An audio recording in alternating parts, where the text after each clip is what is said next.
kulanti wacan oo wanaagsan daawadayaal ku soo dhawaada mar kale iyo barnaamijkii dhageysiga dacwadda gafanaha wajeer oo aad u xiiso badan oo meel xasaasi ah gashay maanta oo talaado ah kadib markii lagu kala maqnaa weekendkii aadka ugu dheeraa oo sabti iyo axad iyo isniintii oo iyaduna ahayd maalintii wadanka xorriyada qaatay oo la isku imaaday dib ayaa maanta la isugu soo laabtay waa dacwaddii oo halkeedii kasii socota maanta waxaa kawaanka la soo taagay Axmed Cabdulaahi Jiir maanta markii maxkamadda la soo taagay hatta wuxuu garan waayay oo markii la weydiiyay waxaaba hatta ku adkaatay markii la weydiiyay tira intee laag ayaad ku soo gashay ama tiradii aad ku soo gashay maxay ahayd hatta maanta waa uu ka jawaabay oo wuxuu dhahay tiradan ku soo galay anu ma garanahay ciise mansuur wiilka lagu magacaabo oo Dr. Xasan lawyer-ka u ah isla markaasina lawyer wadankan aad looga yaqaan ah isla markaasina kiiska uu gacanta ku qabto ay u dhowdahay in uu ku guuleysto waxa maanta uu weydiiyay Jiir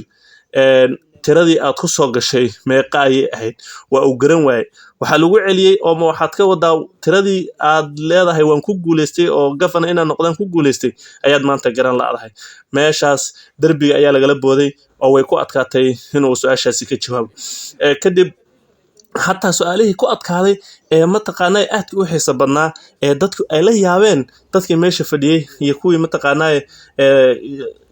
garsoorayaashii iyo sidoo kale nimankii looyarada ahaaba ay la yaabeen waxaa ka mid ahaa returning officer-gii Wajir West horaan toddobaadkii aan soo dhaafnay wiilkii markhaatiga Jiir ahaa oo isaguna ahaa chief agent-gii Jiir galbeedka ma taqaanay Wajeer waxa uu sheegay iyo waxa uu maanta Jiir sheegay iyakiiba isku dhacay hadaladoodii baa isdaba maray maanta ceeb ayay dhex istaageen aad baa loola yaabay oo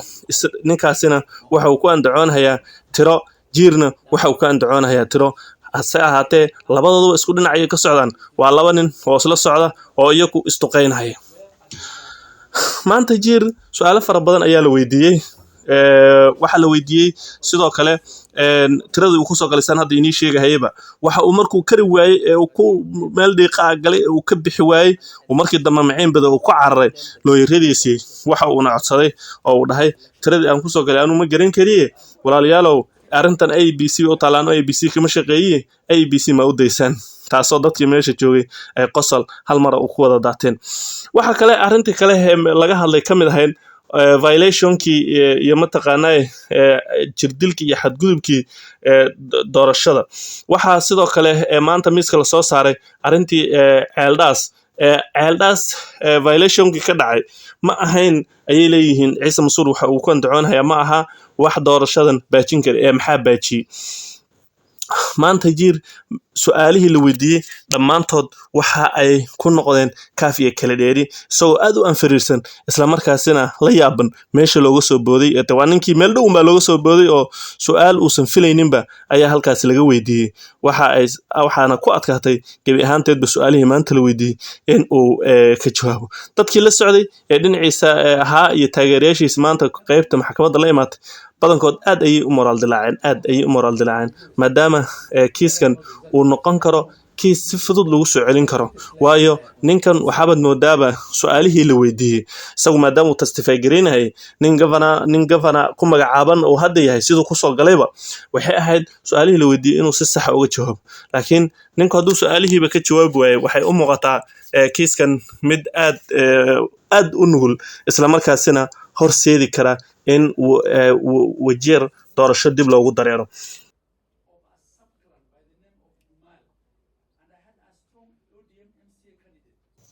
Axmed Cabdulaahi maanta shalayta aad weyn ayaa gashay oo wuxuu dhahay wallahi meel cidla ayuu ninkan lagu magacaabay Ciise Mansuur lawyer-ka waa Dr. Xasan meel cidla ayuu ku soo fariisiyay maxaad ninkan mar hore iskaga afgaran weyday ama maxaad ninkan lawyer oga dhigan weyday oo su'aalahan ma taqaanay khayru macquulka ah uu ku weydiinayo si ma taqaanay aysan kugu iman sababtoo ah ninkan isagoo degan Ciise Mansuur ninka lagu magacaabo isagoo degan oo ma taqaanay aysan ka muuqanin wax dareen ah ama aysan ka muuqanin wax xanaaq ah oo qoslahaya ayuu su'aalo ku weydiinaya aayar buu ka dhamaanaya meel dhiiqaan oo ku soo istaajinaya sida maanta Jiirba ku dhacday meel cidla ah oo wuxuu soo istaajiyay uusan marnaba filaynin haddaba sida darteed kiiskan ayaa u muuqda maadaama uu sii socon doono maalmaha soo socota oo bari iyo bari dambe uu sii socon doono waxa kiiskan hadda wuxuu u muuqdaa marka aad fiiriso